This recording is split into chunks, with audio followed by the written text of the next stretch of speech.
વાગરા તાલુકાના દહેજ પંથકમાં ડુક્કરનો શિકાર કરવા માટે કેટલાક લોકોએ જાળ બિછાવી હતી.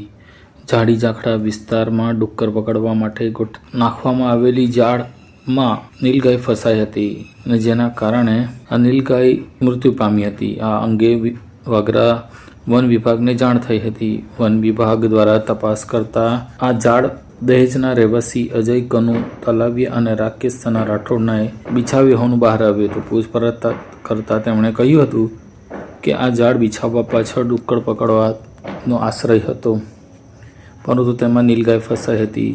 આ અંગે ભરૂચના નાયબ સંરક્ષક ભાવનાબેન દેસાઈએ મદદનીશ વન સંરક્ષક વિજયભાઈ ચૌધરીના માર્ગદર્શન હેઠળ વાગરાના આરએફઓ ચારણ અને તેમની ટીમે બંને આરોપીઓ વિરુદ્ધ વન્ય પ્રાણી સંરક્ષણ ધારાની કલમ મુજબ ₹2 લાખ વસૂલ કર્યા હતા. વન વિભાગની સઘન કામગીરીને પગલે ગેરકાયદેસર શિકાર કરતા તત્વોમાં ફફડાટ જોવા મળ્યો હતો.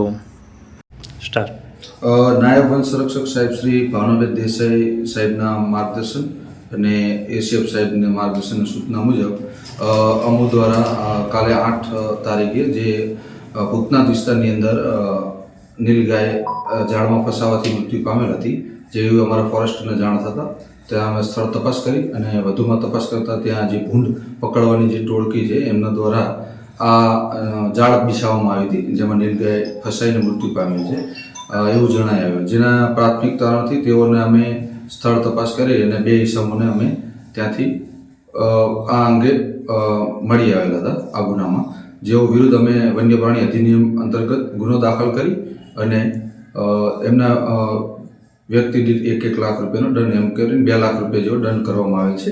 અને વધુમાં નીલગાયનું પીએમ કરી અને એફએસએલની અંદર મૂકી નીલગાયનું હકીકતમાં શું કારણે મૃત્યુ પામેલ છે તેની વધુ તપાસ અર્થે મોકલી આપવાની કાર્યવાહી હાથ ધરી છે. कॉल करें अभी 8733053364 पर या 9426889560 पर. हिमालय इंटरप्राइजेज, जियो मार्ट डिजिटल भरूच,